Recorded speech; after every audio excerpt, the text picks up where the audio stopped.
Hey, party people! Guess who won the Super Bowl? Wasn't us. It was, who was that? I don't even know. It doesn't matter. It's not us. I don't care who it is. So in free agency, went ahead and offered these people some contracts. You got Ben Jones there. You got Peyton Barber. We're trying to bring him back just to have a running back because we don't currently have one. Javon Hargrave looked pretty interesting to me. Jermaine Ifedi, I don't know who that is. Josh Dotson, I watched him play at TCU once, so name recognition is big to me. And then Case Keenum, because Case Keenum almost went to a Super Bowl, so he's a really good quarterback. And guess what? They all accepted.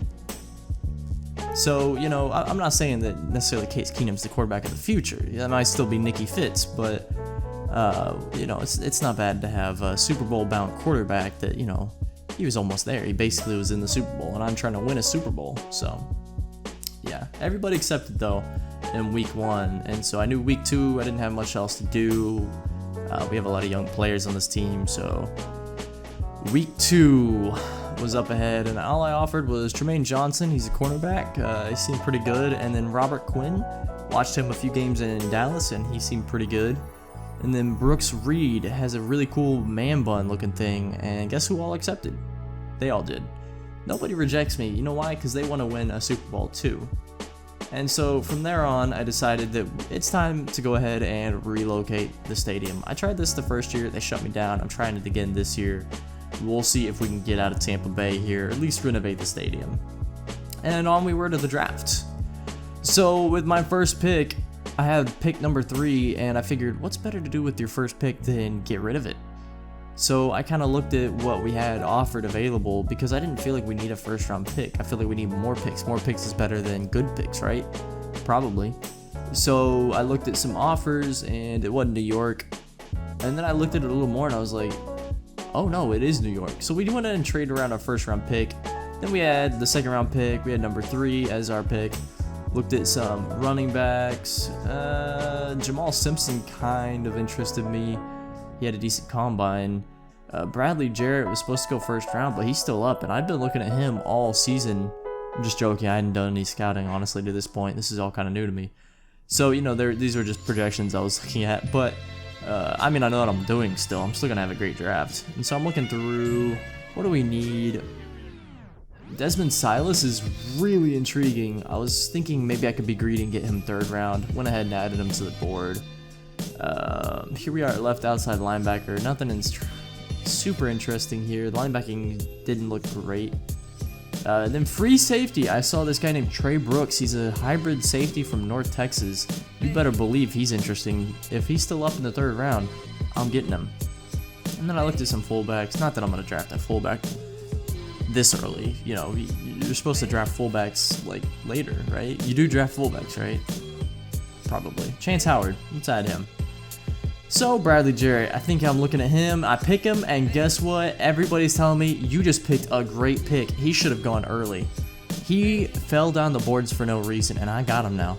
He's young, and he seems to have a huge upside.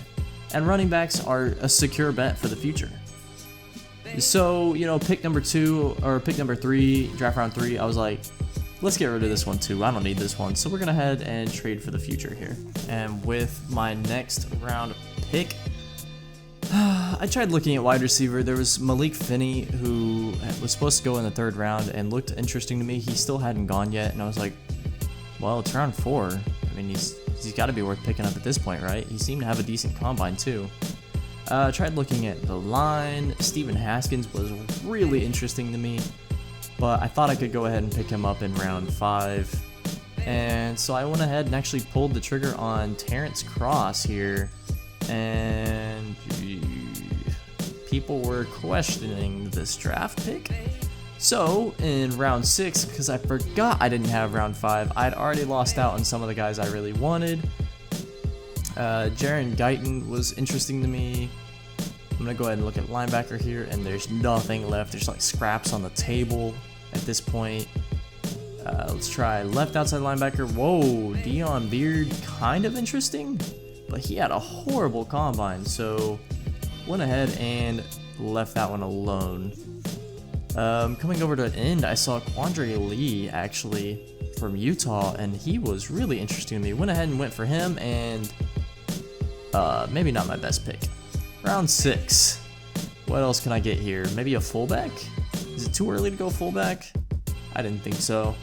Daryl Stanley, interesting player. He had okay combine, not great though. So I think I'm gonna back out on him here. And looking at Chance Howard, he had a much better combine, and he's younger. It seemed to make a fit here at round 6. And hey, Chance Howard, people were saying if you're gonna pick a fullback, at least pick a good one, and Chance was that fullback. All right, round 7, final pick. Who to take? Well, there's really nobody left at this point, but Malik Finney is still there. So is Roosevelt Mann, both third-round expected wide receivers that have just plummeted to possibly not even being drafted. And so maybe I'll come in and be the hero here. Roosevelt Mann, he's a slot receiver, but Malik Finney's a deep threat. What do I need more? I'm not sure. They both had pretty underwhelming combines, but Roosevelt Mann actually ended up having a much better combine than them. And not sure he'll be staying on the team. So Bradley Jarrett was our really star-studded guy here. Terrence Cross, not the worst pick. And then Chance Howard was good. And we decided to start Bradley Jarrett. You can see Mark Schlereth actually really high on Bradley. People were interested in this pick. Generated a decent amount of buzz, especially for a second-round pick. And let's see how he performs here in our Detroit Lions preseason game. Handoff here, it's Matt Stafford under center here. Kerryon Johnson still at running back for the Lions.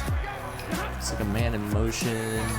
Stafford's gonna go ahead and take the snap, throw this one, well covered by our defense. Of course, we got the big boys out there. This is the starting team that people are saying has Super Bowl contention written all over them. Well, probably gonna win it. Although we're gonna go ahead and give them a touchdown here. You gotta get our offense out on the field is why we're gonna go ahead and let them score. And so out comes Case Keenum, who's actually gonna be making the start so far. Nicky Fitz might get the start later on, but gonna start with Case here.